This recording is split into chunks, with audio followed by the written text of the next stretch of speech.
Hello and a warm welcome to this special CNBC Africa debate entitled South Africa Open for Business. My name is Lionel Skink. Thanks for joining us. It's been described as the #1 expo for the business tourism industry on the continent. Meetings Africa 2013 is currently underway at Johannesburg's Sandton Convention Center.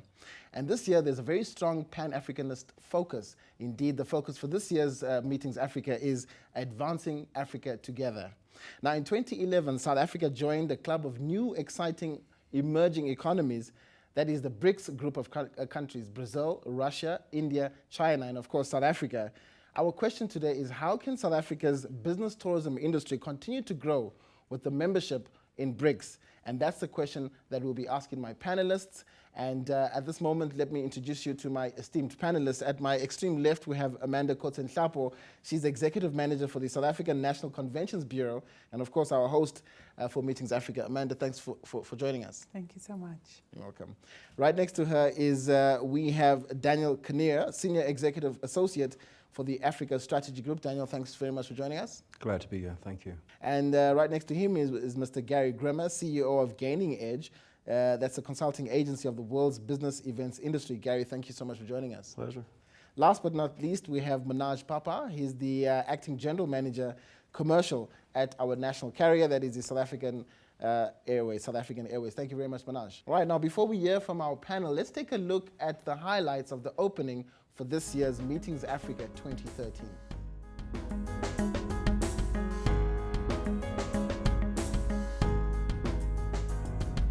Don't forget to ring the bell. Africa's biggest business tourism expo was officially opened as per usual by the South African Minister of Tourism, Martinus van Schalkwyk, in a bullish mood about South Africa's business tourism prospects. The South African National Conventions Bureau was a much-needed instrument to professionalize our whole approach, to ensure that we can compete against our competitors out there, because that is exactly what they also have. And I must say, the first results, excellent. We are doing very well. And why it is important is because as a destination, we can no longer rely just on leisure tourists. We need to diversify, and business tourists, people coming to attend conventions, conferences, business events, are absolutely crucial. The theme for this year's edition is Advancing Africa Together and signifies a collective and collaborative effort of working closer with other African associations. More and more the lesson from international tourist flows is that people would like to visit a region, not only a single country. And for a long time, we haven't really implemented that. We understand that it will add value if people come to the region as well. Africa brings with it new business opportunities, but also challenges. Out of the 10,000 rotating conferences and meetings that took place last year, Africa only received 302 of them. A meager number, considering the hosting abilities South Africa has already portrayed during the COP17 and the FIFA World Cup, and the meetings, incentives and conferences exhibition targets for business tourism is also gaining momentum. Some of the targets are that in the 13-14 period, we need to achieve a 57,000 delegates number. We also need to double the average spend of delegates. Currently, and the reason why we are attracted to the business events is because the average spend is higher. So those are some of the targets. We are also supposed to increase the number of conferences that are coming to South Africa. The year-old South African National Conventions Bureau, along with destination partners, have already secured 87 new association meetings for the next 4 years, a number that will only get better. Let's be honest, in the past we sometimes had unhealthy competition between some of the bigger centers in the country, between Johannesburg, Durban and Cape Town. And very often all of them bid for the same event and sometimes undermined each other, and then another country ended up with the event. What we now have is a coordinating mechanism to ensure that we, between ourselves, decide who has the best chance to get a certain, to host a certain event, and then to professionalize our approach. And there is already, we need a degree of healthy competition, but the cooperation has improved immensely.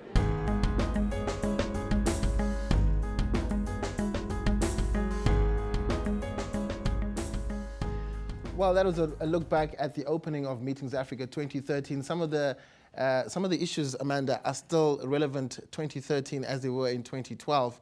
Let's start off the bat. 1 year old, your South African Nationals Conventions Bureau. It's happy birthday to you all. Thank you. What have you achieved in this past year?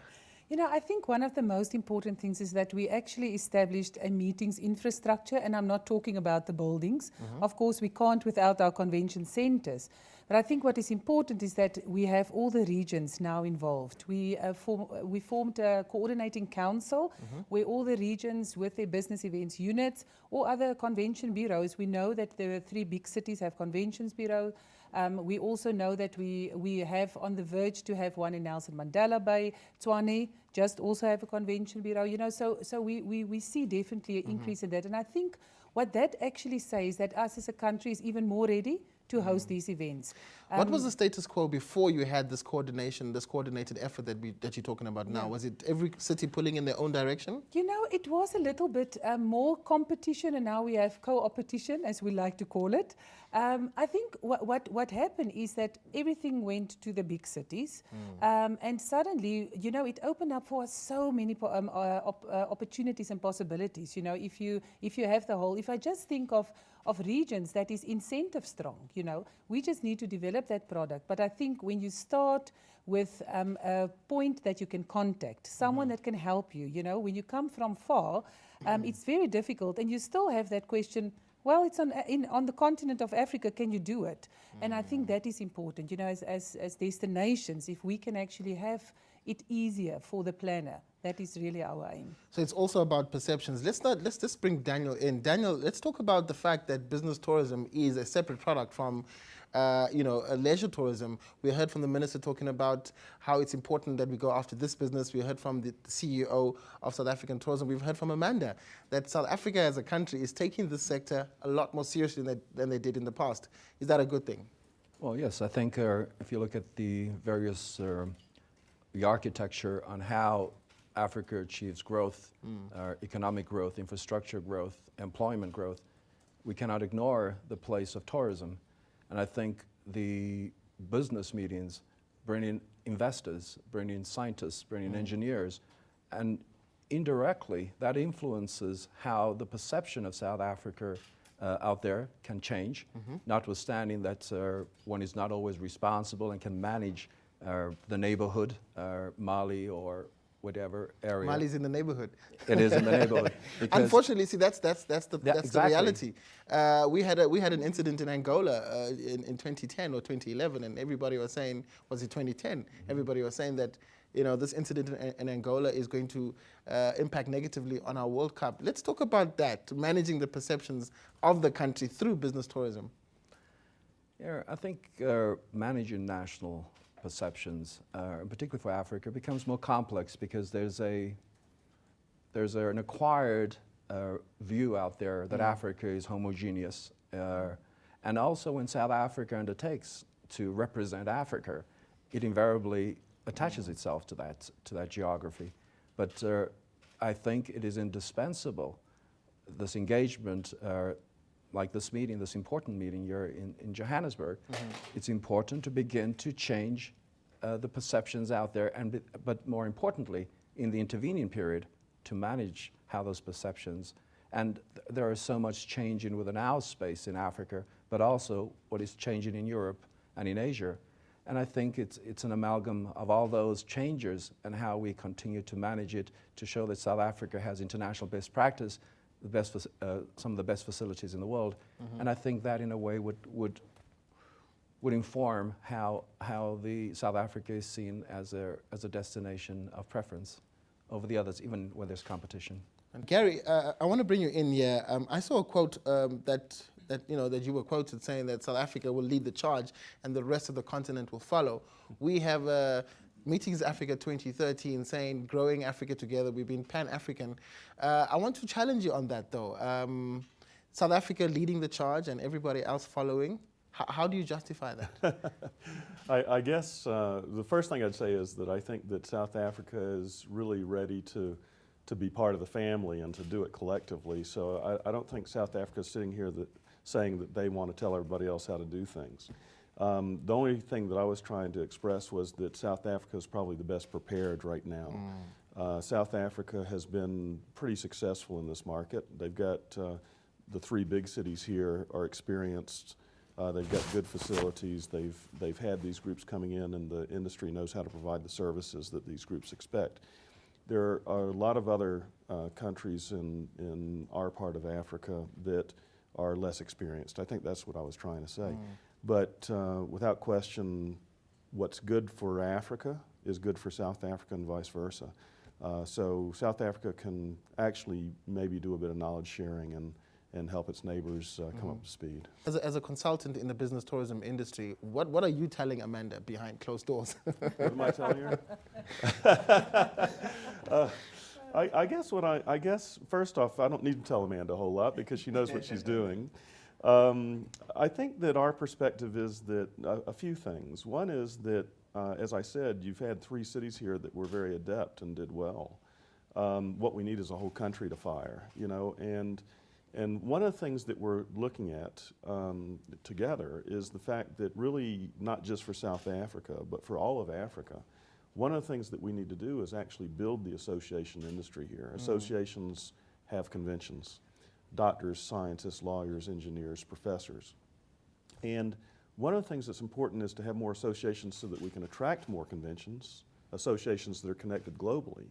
But the other bigger picture is that Africa actually needs a strong association community because associations provide about 2/3 of the continuing education in the world. So if we want to build our knowledge economy and get our doctors, scientists, and engineers staying equal with the rest of the world, we need a strong association community. Okay, we'll delve into a lot of those issues that you've touched on. Manaj, your opening statement, South African Airways taking the business tourism industry a lot more seriously than in the past. You have a special unit that actually services this industry. You want to tell us about that? We talked about it last year, but how's it been going since inception? Yeah, well, firstly, I think it's great for South African Airways to be aligned with Meetings Africa. It's definitely a place we wanna see ourselves, and I think we believe we have the expertise. Being an airline with 79 years in operation, we have the expertise to partner up with you. So thank you, Amanda, on that side. I think from an SAA point of view, just before I zoom in onto the dedicated team, we link to almost 36, 37 destinations. Together with Star Alliance, we take our passengers to in excess of 1,000 odd destinations worldwide. We carry about 7 million members. And our travelers are not only part of the travel and tourism, but are coming into this country or going to points beyond with regards to initiatives like this. So from an SAA point of view, we've seen of recent that the segment of corporate travel is kind of moving more to the point now where it's becoming a lot more specific. And there was a great need for us to get involved with regards to the MICE market, a lot more on meetings, a lot more on incentives. So we've set up a team, a dedicated team in the organization, that coupled with our groups team, with a tour operator team, and we've actually aligning ourselves with people like Amanda and other organizations who want us to actually participate and take events through to not only just South Africa globally, but also a big way into Africa. But something a bit more current, Manaj, I want to challenge you on this. I mean, the South African Air, the national carrier, has been in the news talking about sustainability issues, talking about austerity measures. Just how equipped are you to actually, back up what you're saying with regards to the business tourism industry if you are indeed going through all those austerity measures? I think change is great, and like any organizations out there, and I told us at a talk the other day, that it happens in most organizations. The unfortunate thing of being the national carrier, it gets a lot more publicity than everyone else. Change is great, and we as leadership have embraced it. So let me go directly to some of the ways in which SA is equipped. One of the things which we started doing and happened of recent, we invested a lot more heavily in our route network into Africa. We've launched Bujumbura, Kigali, and a whole lot of other, I think 5 or 6 destinations within Africa. With regards to that, currently what we're doing is we're re-looking at our network strategy. By re-looking at our network strategy, we're getting to identify which markets are actually really the markets we as an organization should be playing in. That then drives the remainder of the strategy. Bearing in mind as well, without going too much into the airline space, the network strategy drives the fleet strategy, which then drives the resourcing. So it kind of, in a very nice way, packages it all together where it gives us the ability to want to grow.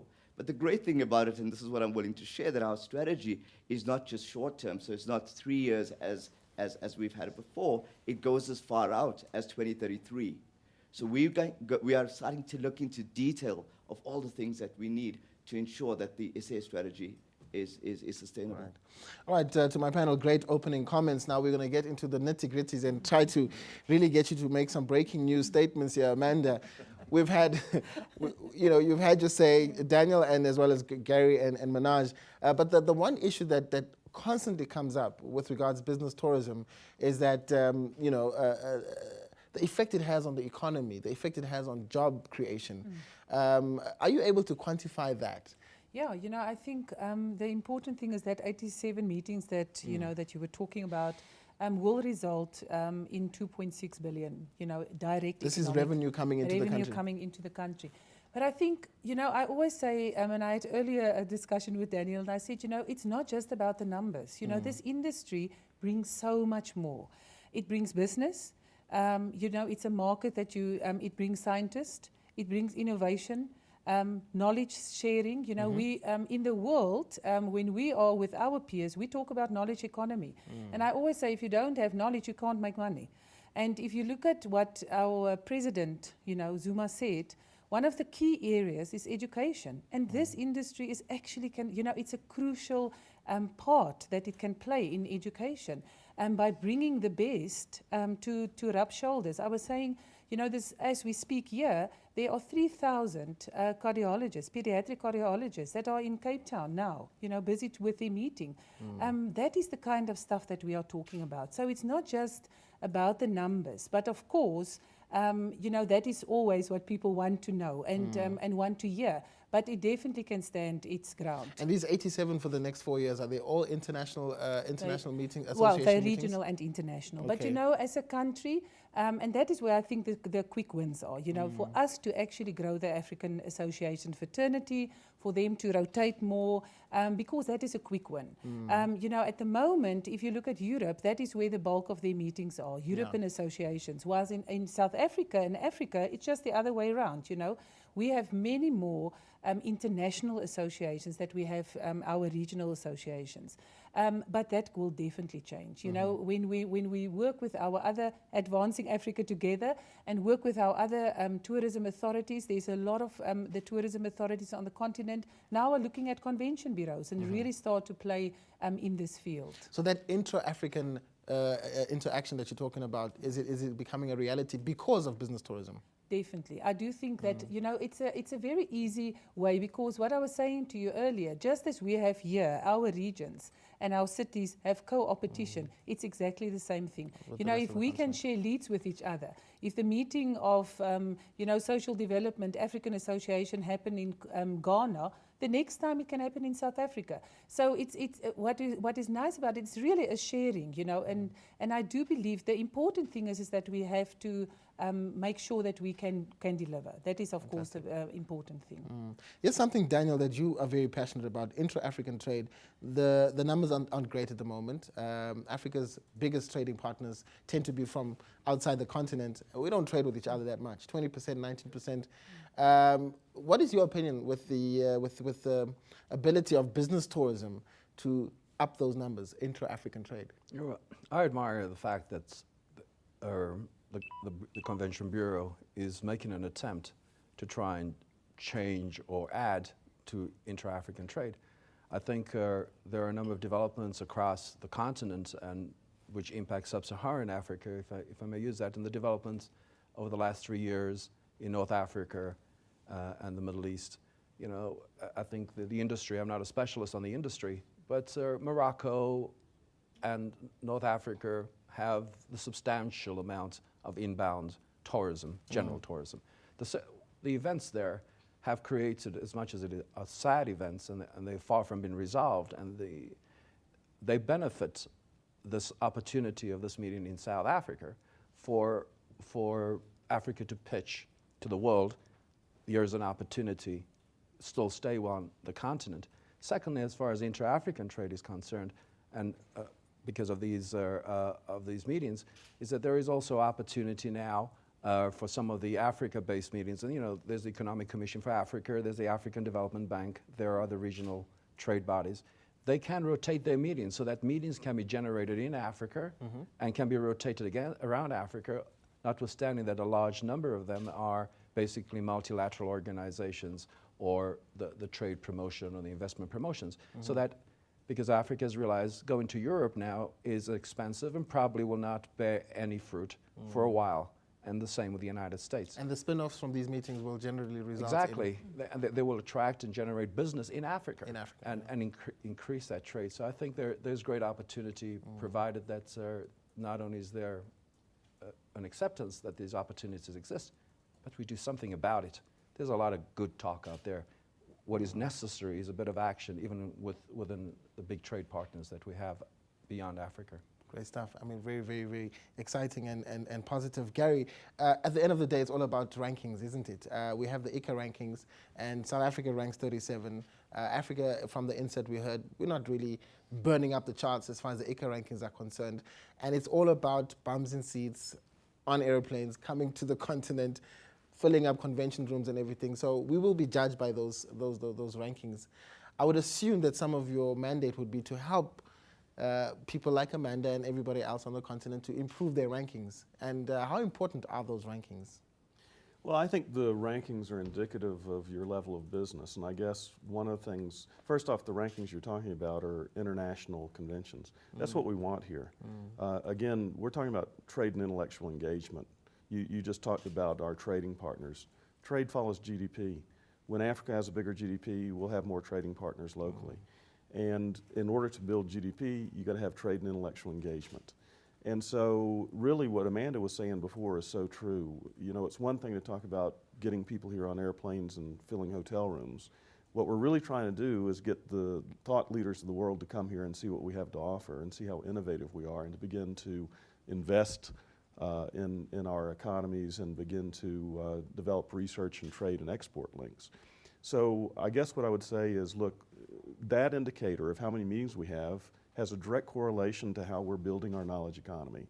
And it's important that we build it. I would say that South Africa's done well in the past, but as evidenced in some pretty ambitious plans that Amanda and her team and the industry have put together, we're talking about a major increase, and I think you're going to see South Africa and hopefully other African nations begin to climb that ladder.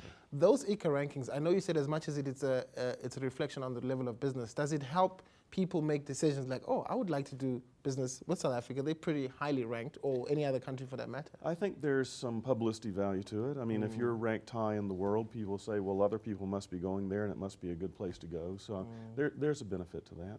Okay. But now South African football team have recently improved their rankings in the FIFA. Are you seeing a greater increase in people wanting to use your flights coming to this country? Well, that's not really my question.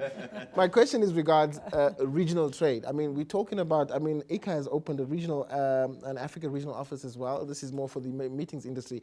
But a little bit, let's hone in on regional trade. South Africa as a country alone kind of is not that much of a strong proposition. It's a long-haul destination, but if you put in the rest of the region, SADC countries, how does that inform the strategy of the national carrier? Well, again, being the national carrier, our prime responsibility is not only to develop South Africa and contribute to the South African economy, but it's working with government mandate of also investing in Africa. So from a South African Airways point of view, a great focus has been to invest in Africa, and I think in my opening remarks I mentioned about the increased destinations and the increased routes out into Africa. But there's one other thing that I need to point out, and then I would also add on some of the advantages that we've got and how we're working around it. We do have bilateral limitations, which need to be put onto the table. So there are certain, and whereas where we would love to fly into almost any destination and be as visible as the flag carrier, we have certain limitations. But what we're doing is we're working together with SA Express and we're working with SA Airlink, which are our sister companies, and also trying to see how we can get the presence and get the passengers who have a need to go into the greater parts of remaining Africa. It's all about accessibility, isn't it? It's all about accessibility. And is the impression out there that, you know what, if I want to go to Timbuktu via South Africa, I can? or people are still a bit? I think there's still a sense of education that needs to happen, and one of the things we are definitely working on our side is how do we bring our route network out, but not only just on SA on our own. And we've partnered, I mean, with Ethiopian joining Star Alliance, and with the Star Alliance family growing, it gives us greater access, or it gives us greater ways to take passengers to points beyond just South Africa. Do you think it's fair that South Africa is seen as the gateway to the rest of the continent? I think so. I think it is. Picking on some of the comments from my colleagues on here. Yes, we've shown results. We lived up to it, and I think it's quite nice that there's an opportunity for us to share our best practice with that of our colleagues from the other countries. Amanda, Daniel, anybody want to jump in on this? Africa, the gateway to the rest of the continent? I have to say that, for a very long time, South Africa is ranked, the #1 meetings destination. When it's coming to leisure, I suppose we have a little bit more, competition. And I do think that we have that opportunity, to actually get people here and then move them into the rest of, Meetings Africa for me is that kind of platform, I have to say, where we bring people, and what we do here is that we bring people to see the rest of the continent, what is it that this continent can offer. And when we speak to our international partners that do big trade shows, in the rest of the world, they do say that if we will build a regional show, an international meeting show, it has to be here. And it's not to say that we cannot share, because I think that is the thing with this industry, is that the sharing is so easy. Pre and post tours, when people coming to this show, they can always go beforehand and afterwards hosted by us to Kenya or wherever, The reason why I asked that, Daniel, if maybe you want to come in there, I mean, South Africa acting as the big brother, we have political sensitivities that the rest of the continent has to, that we have to deal with. Do we want to be the big brother of this industry on the continent? No, and I think maybe inadvertently there's a perception that South Africa wants to act as the big brother, but it hasn't helped its own case, because primarily it says this is Africa's World Cup, this is Africa's, and this is Africa's. And the problem is that any success sometimes creates envy and antagonism. And the view across Africa is that, hey, it's not all about South Africa. Africa doesn't revolve around the cog of South Africa, and that is a fact. And we saw that with the African Union candidate. Well, with that very interesting point, I think we're going to have to wrap up this particular session. We will take a break and continue that discussion. We want to look at Africa in relation to the rest of the world now. We all know that this is a BRICS discussion. We want to find out how this meeting, or at least this industry, can benefit from South Africa's association with these emerging economies. More after the break. Stay tuned.